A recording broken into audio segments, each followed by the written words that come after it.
माझी बाप आणि आई तूच विठ्ठल रखुमाई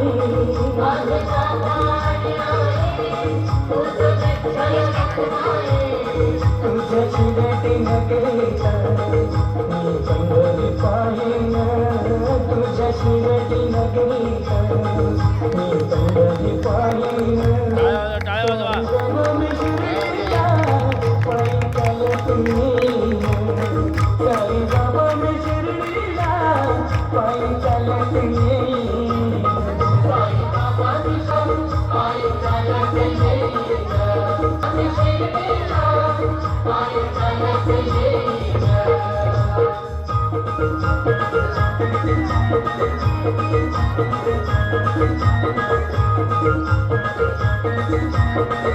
Thank you.